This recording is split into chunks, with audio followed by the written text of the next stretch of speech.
నమస్తే. మొత్తానికి ప్రధానమంత్రి మన విశ్వగురు మోడీ గారు హైదరాబాద్కి వచ్చారు. పెద్ద సభ, బహిరంగ సభ అని పెట్టారు. దీని మీద ఊదరగొట్టారు. అన్ని పార్టీలలో వచ్చేసి బీజేపీలో కలుస్తారు. అదని ఒక్కడు కూడా కలిసినట్టుగా లేదు. ఎందుకంటే బీజేపీ మీద నమ్మకం మీద నిన్నటి సంఘటన చాలు బీజేపీ పూర్తిగా తెలంగాణ పొలిటికల్ మ్యాప్ నుంచి కనుమరుడు కావడానికి. ఇటువంటి లంగాలకు, ఇటువంటి లపోట్లకు, ఇటువంటి కీచకులు ఉన్నటువంటి పార్టీకి ఎవరైనా ఓట్లేస్తారు? మెడ మీద తలకాయ ఉన్నోడైతే, ముఖ్యంగా ఆడిబిడ్డలను కన్నా తల్లిదండ్రులు అయితే ఎవరైనా ఓట్లేస్తారు ఇటువంటి వాళ్ళకు? సాక్షాత్తు కేంద్ర సహాయ మంత్రి బండి భగీరథ మైనర్ బాలికను అత్యాచారం చేసినట్లు ఫోక్వో చట్టం మీద కేసు నమోదైతే అటువంటి కేంద్ర మంత్రిని తీసుకొచ్చేసి పక్కన కూర్చోబెట్టుకున్నాడు ప్రధానమంత్రి. ఇటు పక్క ముఖ్యమంత్రి, అటు పక్క ప్రధానమంత్రి, మధ్యలో ఈ యొక్క బండి సంజయ్ని కూర్చోబెట్టుకున్నారు. ఇక న్యాయం బాధిత బాలికకు న్యాయం ఎట్లా జరుగుతుంది?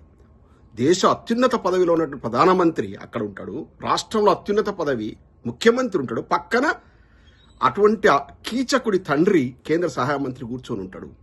ఇక పోలీసు వ్యవస్థ ఎట్లా పనిచేస్తుంది? స్వచ్ఛందంగా ఎట్లా పనిచేస్తుంది? ఎట్లా న్యాయం జరుగుతుంది? ఇంకా దీని మీద ఆంధ్ర మీడియా, ఈ పచ్చ మీడియా కొన్ని రకాల కథనాలు చేసింది.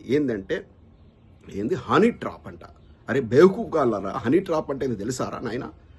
విదేశీ సైనికులకు అమ్మాయిలను ఎరవేసి లేకపోతే దేశ రహస్యాలు తెలుసుకోవడానికి హనీ ట్రాప్ అనేటువంటి కార్యక్రమాలు చేస్తారు.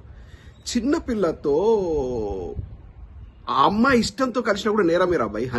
ఇక్కడ ఫోక్పో చట్టం ఏం చెప్తుంది తెలుసా? చిన్నపిల్లలకు, వాళ్ళ అభంశుభం తెలియని పిల్లలతో ఇటువంటి అసాంఘిక కార్యకలాపాలు చేస్తే అది కూడా నేరమే. వాళ్ళు ఇష్టపూర్వకంగా, అమ్మాయి ఇష్టపూర్వకంగా చేసినా నేరమే. ఆ సంగతి, ఆ విఘ్నత మర్చిపోయారు. కనీసము సోయి లేదు మాట్లాడేటప్పుడు. హనీ ట్రాప్ అనే పదం దేనికి వాడాలని? మేజర్ అమ్మాయిలు ఎవరైతే యువతులు గనక వేరే అధికారులను కానీ, బ్యూరోక్రాట్లను కానీ, పొలిటీషియన్స్ కానీ వాళ్ళ పనులు నెరవేర్చుకోవడం కోసం ట్రాప్ చేస్తే దాన్ని హనీ ట్రాప్ అంటారు. ఏది మైనారిటీ అమ్మాయిలు వచ్చేసి ఈ యొక్క అసాంఘిక కార్యక్రమాల్లో పాల్గొంటే దాన్ని హనీ ట్రాప్ అనరు. అలాంటి అమ్మాయిలతో ఎంజాయ్ చేసినటువంటి వెధవలను అందుకే కంట్రోల్ చేయడం కోసం ఫోక్పో చట్టం వచ్చింది. చిన్నపిల్లలను ఈ విధంగా బలి చేయొద్దని. అటువంటి నరరూప రాక్షకుని కన్నటువంటి బండి సంజయ్ లాంటి నోట్లో నుంచి జై శ్రీరామ్ అని వస్తుంటే నవ్వాలో ఏడవాలో అర్థం కావట్లేదు. అంత పవిత్రమైన నోటి నుంచి జై శ్రీరామ్ అని వస్తూ ఉంటే కింద సప్పట్లు కొట్టేటువంటి వెధవలకు నిజంగా మీకు పిల్లలు అనుకున్నట్లయితే ఇంటికి పోయిన తర్వాత మీ పిల్లలు మిమ్మల్ని దండాలి. ఫస్ట్ ఆ స్టేజ్ మీద కూర్చోవడమే తప్పు. ఏది ప్రధానమంత్రి పక్కన, ముఖ్యమంత్రి పక్కన కూర్చోవడే తప్పు. మళ్ళీ స్పీచ్ ఇస్తూ తననంట రాజకీయంగా ఇబ్బంది పెట్టడం కోసం కుట్రలట. ఏం కుట్రలు రా భయ్? సాక్ష్యాలతో బయటకు వస్తే మొత్తం వాళ్ళు కేసు పెట్టిరు. కేసు పెడితే మీరు రాజీ చేసుకోవడం 50,000 రూపాయలు ఎందుకు ఇస్తారా భయ్? మీ తప్పు లేకపోతే 50,000 రూపాయలు ఎందుకు ఇస్తారు? వాళ్ళు 50,000 తీసుకునే దీనస్థితిలో లేరు. ఆ అమ్మాయి వాళ్లకు సుమారు నేను విన్నది కథనాలు, నేను వింటున్నది దాదాపు 400-500 కోట్ల ఆస్తులున్నాయట. వాళ్ళు ఫార్చునర్ కార్లను తిరుగుతారట, బెంజ్ కార్లను తిరుగుతారట. నువ్వు వచ్చేటువంటి బిచ్చమేసేటి 50,000 కోసం వాళ్ళు కక్కుర్తిపడి కేసులు పెడతారు. వాళ్ళ అమ్మాయి జీవితాన్ని ఆగం చేసుకుంటారు. సిగ్గు శరం ఉండాలి. మీడియాకు సిగ్గు లేదు, శరం లేదు. ఈ నాయకులకు, మాట్లాడేటోళ్లకు బండి సంజయ్ లాంటి ఒక తండ్రి, ఒక నరరూప రాక్షసుని కన్నా తండ్రి మాట్లాడుతుంటే చప్పట్లు కొట్టేటువంటి ఆ వెధవలను ఇళ్లలో పోతే పెళ్ళాలని అన్నారు. చీపురు గట్ట తీసుకొని అనాలి. అరే దొంగనా కొడుకులారా, అటువంటి వెధవను కన్నటువంటి బండి సంజయ్ మాట్లాడి చప్పట్లెట్లా కొట్టిర్రా, మీకు చేతులు ఎట్లు వచ్చినాయని ఈ బండి సంజయ్ని ఇలా సమర్థించేటువంటి బండి సంజయ్ని, అతని కొడుకుని సమర్థించేటువంటి వెధవలను తెలంగాణ నుంచి వెలివేయాలి. మోడీ గారు ఏం తీసుకొచ్చిండయా? తెలంగాణ రాష్ట్రానికి ఏం తీసుకొచ్చిండనయ్యా? ఇలా చప్పట్లు కొడుతున్నారు. ఏమిచ్చిండయా? విభజన హామీ అనేటువంటి రైల్వే కోచ్ ఫ్యాక్టరీ కాజీపేట ఇచ్చినందుకు చప్పట్లు కొట్టిరా? బయ్యారం ఉక్కు గనులను తీసుకొచ్చినట్ట. ఐటీఐఆర్ ప్రాజెక్ట్, కొన్ని వేల కోట్ల ప్రాజెక్టు, ఐటీ ప్రాజెక్టు హైదరాబాద్ వాళ్ళు అది తీసుకొచ్చిండనా?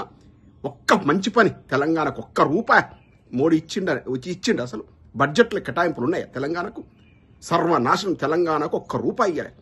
ఈ జాతీయ పార్టీలు అనేటువంటి రేవంత్ రెడ్డి, ఈ కాంగ్రెస్ పార్టీ ముఖ్యమంత్రి రేవంత్ రెడ్డి, ఈ ప్రధానమంత్రి నరేంద్ర మోడీ ఇద్దరు కుమ్మక్కై మధ్యలో చంద్రబాబు నాయుడు గారు ఇన్వాల్వ్ అయ్యి ఒక ఫెవికల్ బంధం వీళ్ళది. ఒకరినొకరు పొగుడుకుంటున్నారు. రాజకీయాలు వద్దంట. ఈయన బహిరంగ సభలో ప్రధానమంత్రి ఏమంటాడు? తెలంగాణలో కూడా మన రాజ్యం తీసుకొద్దామా అంటాడు. ఈయన ముఖ్యమంత్రి గారు రాజకీయాలు వద్దంట. అంటే ఈ ఒప్పందం కాదా? ఈయన రాజకీయాలు మాట్లాడట, ఆయన రాజకీయాలు మాట్లాడట. ప్రధానమంత్రి రాజకీయాలు మాట్లాడాలంట, ముఖ్యమంత్రి రాజకీయాలు మాట్లాడి. ఇది ఒప్పందం కాదా? అంటే నీ కాంగ్రెస్ పార్టీని బొందబెడదామనే కార్యక్రమం కదా? కాంగ్రెస్ పార్టీని బొందబెట్టి ఆయన డైరెక్ట్ బహిరంగంగా వెల్కమ్ చెప్తున్నాడు. మా బీజేపీలకు రా అని, మాతో కలిసి పనిచేయమని ముఖ్యమంత్రికి. మరి కాంగ్రెస్ వాళ్ళకి సోయినదా? స్పందించాలి కదా, కాంగ్రెస్ అధిష్టానం స్పందించాలి కదా. అంటే ఏంటి కుమ్మక్క రాజకీయం? ఈ రకంగా కాంగ్రెస్ పార్టీ పూర్తిగా ఈ మధ్య జీవన్ రెడ్డి గారు ఆరోపించినట్టుగా కాంగ్రెస్ పార్టీ అధిష్టానం చావదచ్చిపోయింది. మొత్తం కాంగ్రెస్ పార్టీని గంపగుత్తగా రేవంత్ రెడ్డి చేతిలో పెట్టారు. రేవంత్ రెడ్డి కాంగ్రెస్ పార్టీ అనే దుకాణాన్ని మూసే కార్యక్రమం ఉన్నాడు. కమ్యూనిస్టులకైతే సిగ్గు లేదు. ఇంత ఒక మైనారిటీ బాలిక మీద జరిగితే కమ్యూనిస్టులు స్పందించాలి కదా. వాళ్ళ ప్రభుత్వాన్ని బీజేపీ కాంగ్రెస్ రెండు కలిపి బొందబెట్టినాయి కేరళ లోపల. సిగ్గు శరం లేదు కమ్యూనిస్టులకు. మొత్తం ప్రజాసమ్మెలను సంస్థలను గాలి కొదిలేసారు. రోడ్ల మీదకి రావాలి కదా, ఇవాళ స్పందించాలి కదా. ఇక స్వయం ప్రకటిత అమ్మ కల్వకుంట్ల కవితమ్మ, అమ్మ తల్లి ఎక్కడ పోయినావు? తెలంగాణ ఆడబిడ్డకు అన్యాయం జరిగితే నువ్వు ఇవాళ స్పందించాలి కదా. ఎక్కడ పోయినావు? ఇది ఒప్పందం కాదా? నువ్వు జైల్లో నుంచి బయటికి రావడానికి బీజేపీతో చేసుకున్న ఒప్పందం కాదా? ఆ ఒప్పందం భాగంగా నీ నోరు మూతపడ్డది కదా. ఇవాళ ఎందుకు మాట్లాడట్లేవు? మళ్ళీ తీసుకుపోయి లోపలేస్తారని రేవంత్ రెడ్డి గారు లొంగిపోయిండు. ఓటుకు నోటుకు కేసు విషయంలో బీజేపీ ఇబ్బంది పడుతుందని కవితమ్మ లొంగిపోయింది. అందుకే నోరు మెదపట్లే. వీళ్ళు ప్రతిపక్షంగా ఉన్న బీఆర్ఎస్ మీద పోరాటం చేస్తున్నారు తప్ప కేంద్రం నుంచి రూపాయి రాకుండా రేవంత్ రెడ్డి గారు ఒక్క మాట మాట్లాడు. మోడీ వస్తే శాలువాలు కప్పి సన్మానాలు చేస్తాడు. నికార్సైన బిడ్డ తెలంగాణ బిడ్డ కేసీఆర్ గారు ఎవరికి తల ఉంచలేదు. 9 ఏళ్ళు ఎటువంటి పరిపాలన అందించాడు, ఎటువంటి సుభిక్షంగా ఉంటే తెలంగాణ. ఇట్లా లొంగిపోయి ఇట్లా బతుకుతుంటే ఇంకా తెలంగాణకు ఒక్క రూపాయి కేంద్రం నుంచి రావట్లేదు. ఎక్కడ ఆశ్చర్యం ఇది? ఎక్కడ ఎలా? అదేదో సినిమాలో లీడర్ సినిమాలో అనుకుంటా ఇట్లనే బండి సంజయ్ కొడుకు లాంటి ఒకడు ఎమ్మెల్యే కొడుకు పోయి అత్యాచారం చేస్తారు. వాడి ఫ్రెండ్స్తో కలిసి ఒక అమ్మాయిని అత్యాచారం చేస్తే ఆ ఎమ్మెల్యే వచ్చి మొరబెట్టుకుంటాడు ఏది సీఎంకు. సీఎం ఏం చేస్తాడంటే విడిపిస్తాడు. విడిపించినాక వాడిని రమ్మంటాడు. అరే నాయన, మీ నాయన ఎమ్మెల్యే కాకపోయినా నేను హెల్ప్ చేయకపోతే బయటకు వచ్చేటోడు అంటే ఎందుకు చేయరు సార్ మీరు మేము ఒకటే కదా అన్నట్టున్నది. ఇక్కడ ముఖ్యమంత్రి గారును ఇప్పుడు బండి భగీరథ ఆ భావన అట్టే వస్తుంది. ఒకటి కాబట్టే కదా ఇవాళ ఇంతవరకు లోపలికి పోలే. పోక్పోక చట్టం మీద నేరం నమోదైతే కేసు నమోదు ఇంతవరకు జైలుకు పోలేదంటే ముఖ్యమంత్రిను బండి సంజయ్ కొడుకు అంతా ఒకటైతేనే కదా. అంటే నాయకులు అంతా ఒకటైతేనే కదా జైలుకు పోయింది. అదే ఒక సామాన్యుడైతే ఇలా ఎన్కౌంటర్ అయ్యేటోడు. ఇది పరిస్థితి. మేము ఒకటే కదా సార్, నేను బయటకు రాకపోతే ఎట్లా అని అంత ధీమాగా మాట్లాడతాడు. నీకేం సిగ్గు అనిపించట్లేదా అని ముఖ్యమంత్రి అడుగుతాడు. నాకేం అనిపించట్లేదు సార్, అది ఎంజాయ్ చేయడం అనేది మాకు ఉన్న హక్కులాగా మాట్లాడతాడు ఆ సినిమాలో. సేమ్ ఇవాళ ఇక్కడ అట్లే జరుగుతుంది. వాడి యొక్క ఆ బండి సంజయ్ కొడుకు లాంటి వాడి యొక్క కథనాలు ఇన్ని అని రావట్లేవు. సాక్షాత్ యూనివర్సిటీలో స్టూడెంట్స్ను కొట్టిన వీడియోలు బహిర్గతం అవుతా ఉన్నాయి. తాగి తందనాలని వీడియోలు అక్కడ పడతా ఉన్నాయి. అమ్మాయి మీద పలుసార్లు అత్యాచారం చేసినట్టు మందు తాగిపిచ్చి ఇంత దుర్మార్గుల్ని కూడా వెనక్కిస్తున్నటువంటి సమాజంలో ఇట్లాంటి దుశ్చర్యలు జరుగుతూ ఉంటే కూడా స్పందించకపోతే మన మనుషులమేనా? ఇటువంటి వాళ్ళకు కూడా క్లాప్స్ కొట్టేటోళ్ళు మనుషులేనా? మృగాల? నాకు అర్థం కాదు. తెలంగాణ సమాజం ఇవాళ స్పందించాలి కదా. డైరెక్ట్ ఇంత నీచమైన పని చేసి మళ్ళీ పోయి స్టేజ్ మీదకి ఎక్కి అటువంటి అపవిత్రమైన నోటి నుంచి జై శ్రీరామ్ అని నినదిస్తూ, జై శ్రీరామ్ అంటే అన్ని కడిగేసినట్టేనా? కడిగిన ముత్యాలేనా? సుజనా చౌదరి ఆర్థిక నేరగాడు, సీఎం రమేష్ ఆర్థిక నేరగాడు, 4 పెళ్లిళ్ళు చేసుకున్న పవన్ కళ్యాణ్ ఇంకా ఆయన వ్యక్తిత్వం ఏందో తెలుసు. ఇవాళ బండి సంజయ్ ఇటువంటి వాళ్ళని పక్కన పెట్టుకొని నడుపుతున్నాడు నరేంద్ర మోడీ విశ్వగురు. ఓహ్ మహా గొప్ప. ఏం గొప్ప?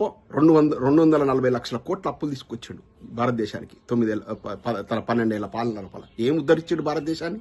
మొత్తం డిస్ఇన్వెస్ట్మెంట్స్, పబ్లిక్ కంపెనీలు మొత్తం ప్రైవేట్ పరం చేసేసాడు. ఆదాని అంబారికి దోషి పెడుతున్నాడు. ఎవరికి అర్థం కావట్లే. ఒకటి జస్ట్ గడ్డం పెంచుకొని విశ్వగురు అవతారం ఎత్తేసి యోగాలు చేసేస్తూ జై శ్రీరామ్ అనగానే అయిపోయిందా? జై శ్రీరామ్ మనకంటే భక్తులు ఎవరున్నారు?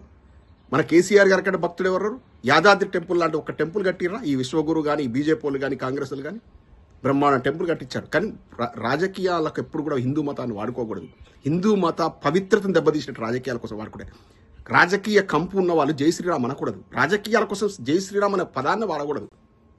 హిందూ మతం అనేది మన యొక్క ప్రాక్టీస్. అది ప్రాక్టీస్ని తీసుకుపోయి రాజకీయాలకు ఎట్లా ముడేస్తాం? ఈ రకంగా అమాయకమైన ప్రజలను ఓటు బ్యాంక్ కోసము హిందూ మతం అనేటువంటి చెప్పేసి ఓటు బ్యాంకును పోలరైజ్ చేసి ఇటువంటి హౌలాగాళ్ళు బండి సంజయ్ లాంటి వాళ్ళు కార్పొరేటర్ కూడా ఎలిజిబిలిటీ లేనటువంటి క్యాండిడేట్ ఇలా ఎంపీ, కేంద్ర మంత్రి. ఇటువంటి వాళ్ళకి సప్పట్లు కొడుతున్నారు జనాలు రియలైజ్ కావాలి. ప్రజలారా రియలైజ్ కాండి. ఇటువంటి వెధవలు కాదు మనకు కావాల్సింది. Hats off. ఇప్పటి కూడా సెల్యూట్ కొట్టబోతుంది. వాజ్పేయి లాంటి, అద్వానీ లాంటి వ్యక్తులకంటే సెల్యూట్ పెట్టిన ఒక అర్థం పర్థం ఉంది. వెంకయ్య నాయుడు ఆయన ఎవరైనా కానీ కులంతో మతంతో సంబంధం లేదు. అటువంటి విఘ్నులకు సెల్యూట్ కట్టిన సంబంధం ఉంది. ఇటువంటి వెధవలక సప్పట్లు కొట్టుడు, ఇటువంటి వాళ్ళక ఇదా తెలంగాణలో ఏం నడుస్తుంది ఇవాళ? ఒక్క కాంగ్రెస్ వాయిస్, కాంగ్రెస్ వాళ్ళు స్పందించాలి కదా. ఇంత పెద్ద ఘోరం జరిగితే ప్రభుత్వంలో ఉన్న స్పందించాలి కదా. ఒక్క స్పందన లేదు కాంగ్రెస్ వాళ్ళ దగ్గర నుంచి. కవిత స్వయం ప్రకటిత తల్లి, అమ్మ అని చెప్పి పెద్ద కొప్పు పెట్టుకొని వచ్చి పెద్ద నేను తల్లిని చెప్పుకుని, తెలంగాణ తల్లి అని చెప్పుకునే తెలంగాణ తల్లి. మరి ఏది నీ స్పందన? ఏది? కమ్యూనిస్ట్ వాళ్ళు ఎక్కడ పోయిరు? అన్ని అందరూ ఒక్క బీఆర్ఎస్ తప్ప ఎవరు మాట్లాడటం. ఇంత అకృత్యం మామూలు నేరం కాదు ఇది. జాతీయ మీడియా కోడై కూస్తా ఉంది. రాష్ట్రంలో మీడియా మొత్తం చచ్చిపోయింది. సోషల్ మీడియా తప్ప ఎవరు మాట్లాడట్లేరు. తెలంగాణ ప్రజలకు, ముఖ్యంగా బీఆర్ఎస్ శ్రేణులకు, సోషల్ మీడియా వారియర్స్కి ఒక్కటే విజ్ఞప్తి చేస్తారు. ఈ విషయాన్ని 2 రోజులు మాట్లాడి మర్చిపోయేటువంటి ఆస్కారం ఉంటుంది. దీన్ని లైవ్లోనే ఉంచాలి. ఎప్పటికీ మాట్లాడుతూనే ఉండాలి ఇటువంటి విషయాన్ని. తెలంగాణలో జరుగుతున్నటువంటి 6 గ్యారెంటీల మోసాన్ని ఎండగడుతూ ఉండాలి. తెలంగాణ రైతాంగానికి చేస్తున్నటువంటి రాష్ట్ర ప్రభుత్వం చేస్తే అన్యాయాన్ని ఎదిరిస్తూ మాట్లాడుతూ ఉండాలి. ఆకృత్యాలను తీసుకురావాలి. ఎప్పటికీ లైవ్లో ఉంచాలి. బండి సంజయ్ కొడుకు ఉదంతాన్ని లైవ్లోనే ఉంచాలి. న్యాయం ఆ బాలికకు న్యాయం జరిగేంత వరకు. లేదంటే మర్చిపోతారు. పబ్లిక్ కొట్టిన మర్చిపోతున్నారు. మోడీ ఏం ఉద్ధరించినాడు? ఇలా సపోర్ట్ కొడుతున్నావు. మోడీ ఏమిచ్చిండు తెలంగాణకు? ఒక్కసారి విశ్లేషించుకోవాలి. సభకే పోవద్దు అసలు. నువ్వు ఏం చేసినవరా నాన్న తెలంగాణకని ప్రజలు ప్రశ్నించాలి కదా. ఒక్కరన్నా ప్రశ్నిస్తున్నారా? ఇది మన నిజంగా కూడా ఇది ఎడ్యుకేషన్ అక్షరాస్యత పెరిగిందంటారు కానీ పెరుగుతున్న కొద్ది మూర్ఖులు అవుతున్నారు అనిపిస్తుంది. మతం మత్తులో పడి ప్రశ్నించే తత్వాన్ని కోల్పోతున్నారు.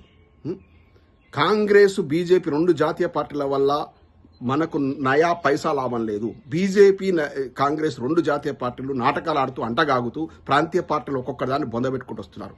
తమిళనాడు చూసారా, డిఎంకేని బొందబెట్టారు. అక్కడ కమ్యూనిస్టులను బొందబెట్టారు. కేరళ లోపల, బెంగాల్లో మమతా బెనర్జీని బొందబెట్టారు. అక్కడ ఎవరిని తీసుకొచ్చారు? సువేందు అధికారి అంటాడు 5 లక్షలు లంచం తీసుకుంటూ డైరెక్ట్ దొరికిండు. అటువంటి విధవని తీసుకొచ్చి ముఖ్యమంత్రిని చేశారు. అక్కడ ఎవడన్నా ఆర్థిక నేరగాళ్ళు, లంగాలు, లపంగులు బీజేపీలో చేరితే ఇక వాషింగ్ పౌడర్ నిర్మాణం మంచి మంచి సచ్చీలత నాయకులు అయిపోతారు. అట్లా చిత్రీకరిస్తుంది బీజేపీ మీడియా, సోషల్ మీడియా. ఇవాళ అమెరికాలో కూడా కొంతమంది యూజ్లెస్ ఫేసులు బీజేపీ అనుచరగణం ఏదన్నా కేసీఆర్ గారు, కేటీఆర్ మీద, హరీష్ రావు గారి మీద చిన్న ముచ్చట ఏదన్నా కాంగ్రెస్ వాళ్ళు మాట్లాడి దాన్ని హైలైట్ చేస్తారు. ఇవాళ నోరులన్నీ మూతపడ్డాయి. ఒక్కడు మాట్లాడేటాడు. బండి సంజయ్ కొడుకు విషయం అంతా ఒక్కడు మాట్లాడతాడు. చదువుకున్న వాళ్ళు కదా, ఎన్ఆర్ఐలు కదా, విఘ్నులు కదా, మరి మాట్లాడాలి కదా. అరే బేకుగాని బస్తాబ్ చేయండి, అటువంటి వాళ్ళ పార్టీకి మచ్చ జరుగుతుంది. బీజేపీ నాయకులు ఆ మాధవీల తట అది బాణం పట్టుకు ఇట్లా తిరుగుతుంది.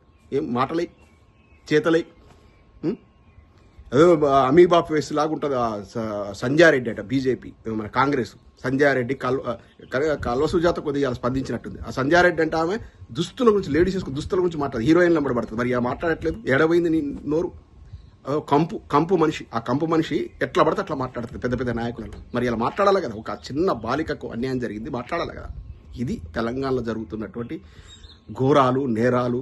ఎలా మాట్లాడాలో, ఎలా స్పందించాలో కూడా అర్థం కావట్లేదు. ప్రజలారా తిరగబడండి, ప్రజలారా గలమెత్తండి, ప్రజలారా బండి సంజయ్ కొడుకు శిక్ష పడేంత వరకు ఎవరు వదిలిపెట్టద్దు. జై తెలంగాణ.